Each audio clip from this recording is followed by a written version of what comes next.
Destiny has created a wonderful fantasy outlet where many have found a home, a place to flourish and find like-minded individuals. But is Destiny still healthy? Or has it degraded to a point of unrecoverable illness? This is a question which has been on my mind throughout the past year of Destiny content, and I decided it was about time to voice my concerns for all to hear. So as a part of this larger project to address my concerns, I'd like to begin by telling you all my personal tale with Destiny, from my introduction to the franchise all the way up to where we are now at the end of Season of Arrivals. So, sit back and enjoy this familiar tale. The year is 2014. The month, June.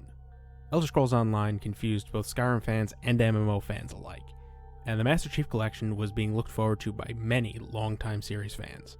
But a new IP, fresh from the studio which brought us Halo, was just on the horizon. Destiny was on its way. It was in that very June that I was first introduced to Destiny. I was just finishing up my first year of college, and I had gone over to one of my friend's dorms to see his setup that he kept bragging about to me, and as I stood in his room, I noticed an interesting poster hung above his roommate's bed. This poster is one that many of you may recognize. It showcased two strange armored beings, one with a crested helm and ventilation tubes, and the other with a more streamlined helmet, almost reminiscent of an elite from Halo. I had been out of the loop this whole time, but my new friend quickly filled me in. It's from the Halo devs. You'll be able to create your own character. It's gonna be amazing. I was reluctant at first, but soon I was convinced. I traveled to the nearby GameStop, and I pre-ordered Destiny for myself.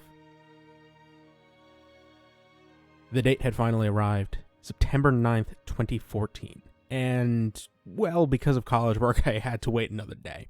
So, September 10th, 2014. And my PS4 needed to update. So, September 11th, 2014.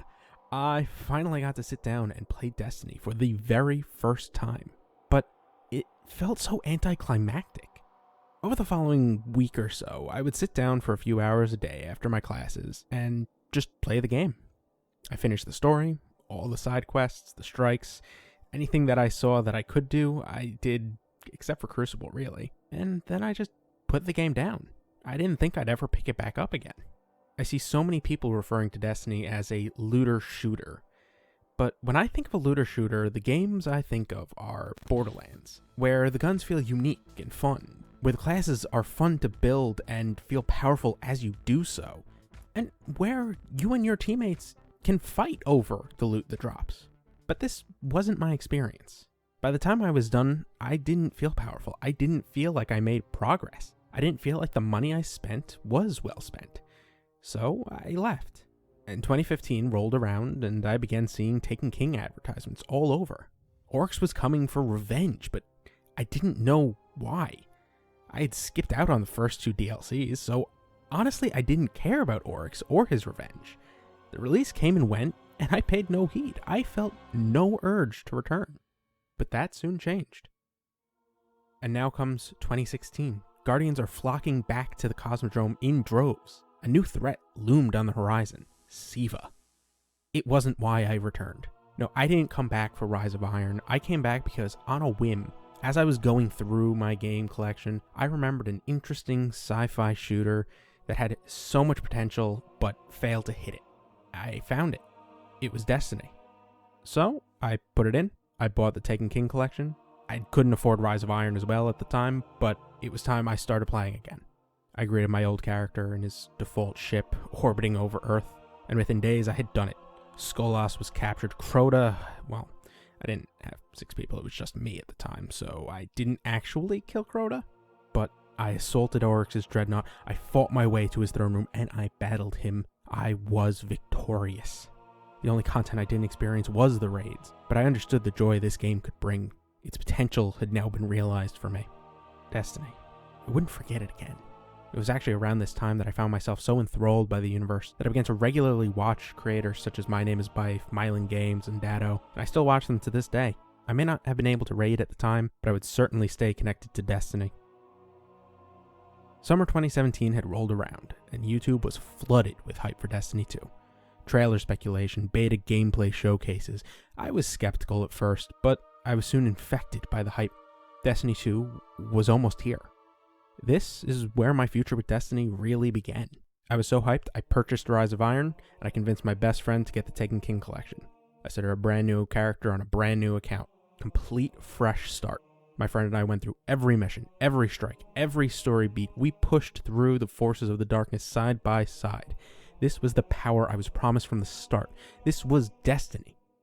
We still didn't have enough people for raids, and honestly, we dreaded the idea of those LFG groups and their prominent thought process of Galahorn or Get Out. But we tried something a little more our style.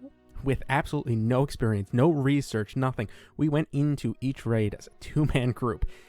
And obviously we didn't make it very far. But countless hours were spent trying to figure out how to get across that bridge encounter in Crota. To no avail, of course. At this point, we weren't afraid of the hype anymore. So I pre-ordered 2 copies of Destiny 2 for PC. One for me, and one as a birthday present for my friend. And at this point, Destiny 2 was mere days away. September 6th. Consoles got Destiny 2 early. We stayed strong. No spoilers, no gameplay videos, no reviews. My best friend and I stayed in a media blackout for Destiny until that fateful day, October 24th, 2017. Together, we fought. Together, we reclaimed our light. We defeated Gaul, woke up the Traveler. We just didn't quit. Lost sectors raided, golden chests found, strikes checked off, adventures completed, exotics obtained. We had a blast, but something wasn't quite right. Sure, this was Destiny. Hell, it felt better than Destiny. But the game felt almost like some strange bastardization of Destiny. Even so, we would play at least once a week, and we looked forward to the future content. But the future wasn't so bright. Osiris returned, and the Infinite Forest was ours to explore. But it wasn't really. The potential of repeatable exploration and the fun that would come with it was squandered.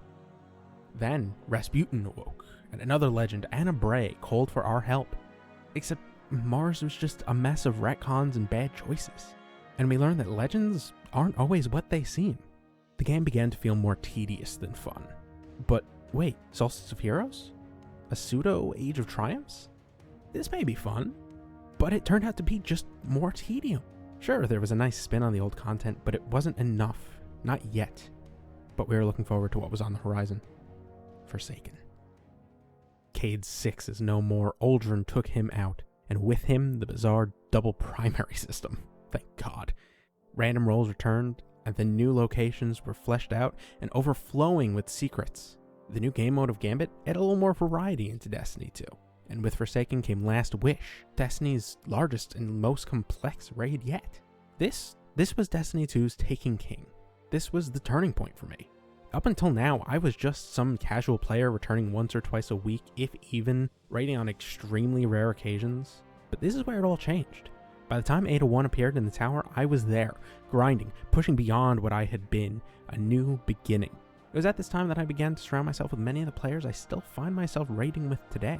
I was on every night running for God Worlds, completing raid challenges, sharpening as many people as possible through the intricacies of Last Wish and the simplicity of Scourge of the Past. Sure, the forges may have seemed tedious, but I was loving the state of the game. And then came spring, and with it, a season dedicated to Gambit. Sure, it was a little odd that the Sentry and Invader were so split, but to me, this was fun. And with more secrets like Outbreak Prime, I still had a great time, even if the season wasn't the best. I can't beat around the bush. We all know Joker's Wild was very bad for Destiny, but I look back on it with fond memories. And what followed? Well, I loved Season of Opulence. With Opulence came Crown of Sorrow, the first and so far only time I've participated in the Day 1 raid race. And then the second Solstice of Heroes. No more was it grinding revamped story missions. Now it had its own unique event. Sure, the grind was still tedious, but I was much happier with the state of the game compared to the year prior. And the next chapter was almost here. Shadowkeep.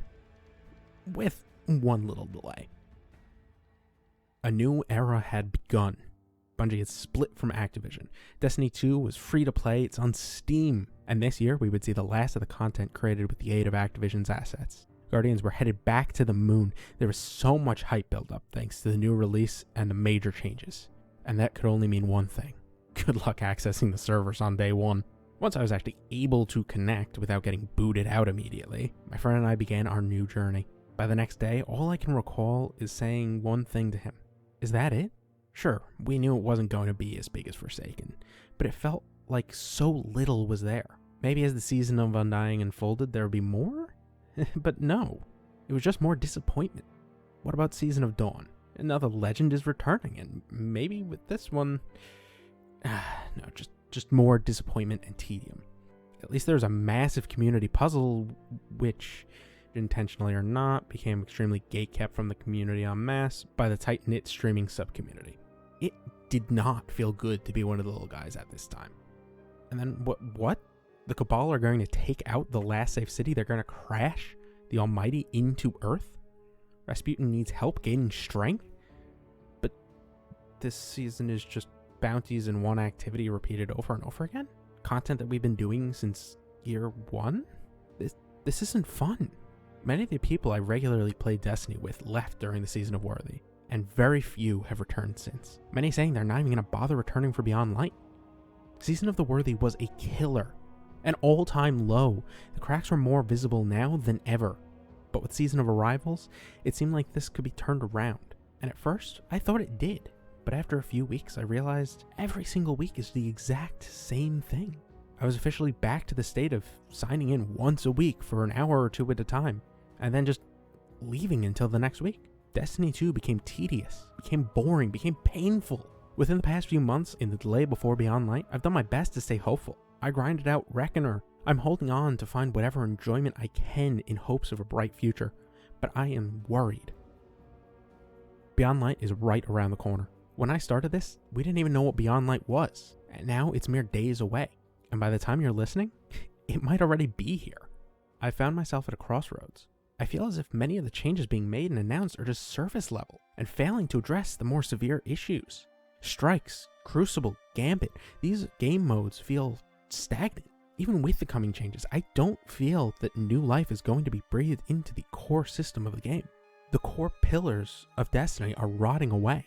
I'm concerned that there won't be a proper vendor refresh coming, that with only one genuinely new strike, things will be as stale as ever, and that with the removal of old Crucible and Gambit maps, and no additions, these game modes are only going to suffer more than ever before. But what about the new raid? Well, I'm not too excited over that either. I love raiding, but so many of the raids in the game are leaving, just for us to have this new one. This one has to stand on its own. It has to shine alongside or above Last Wish. And at the end of the day, raiding isn't the most accessible thing. You need a team of 6. I haven't gotten to raid in about 4 months now, because I just can't get enough people together for it anymore. I'm not some college student with infinite time and the ability to skip classes. Not anymore. Now I'm married. I'm working a full-time job. I'm trying to build a future for myself. And when my friends were online, I'm often not. And when we are all online together, Destiny's not our go-to game anymore. So for me, Destiny isn't healthy. I'm not going to go telling anyone that they shouldn't enjoy the game. But for me, I'm torn apart between investing more time or outright leaving. Unless the rotting core of Destiny's game loop is addressed, I fear the game will just continue on a downward spiral. And mind you, Bungie doesn't need to add new strikes or new Crucible and Gambit maps to repair the pillars holding up Destiny. They can build new pillars, but that'll be a discussion for a later video. All that being said, Bungie has been announcing very enticeful changes with every TWAB the past few weeks, and I'm beginning to see the light again. But this has happened before. Light and dark. This is the cycle of Destiny, of its universe, and of the game itself. I want to see Destiny thrive. I want to see Bungie succeed. I want to enjoy the game. But right now, I don't. And it feels like I'm stuck in a harsh cycle, which I've become so accustomed to that I've ignored it for so long. My relationship with Destiny is not exactly healthy. But I'm not the only person playing this game. Destiny isn't my game. It isn't developed for me, and it's foolish to act like it is. So I'd love to hear your thoughts and experiences with the game as well. I also want to make it clear that this isn't my entire history with Destiny's ups and downs, but I've tried my best to hit the key points for each season. Just keep in mind that for the sake of creating a coherent video that isn't 5 hours long, I had to cut out quite a bit. Finally, this video is one part of a larger whole. Next time I'll be speaking with some community members regarding their experiences with the franchise and their hopes for the future. I truly hope you've all enjoyed this video, and I'm looking forward to hearing your stories. If you did enjoy the video, a like would be much appreciated. And if you'd like to see more, please feel free to subscribe. Until next time, I've been the Armor Squid, and you've been a fantastic audience. Bye-bye.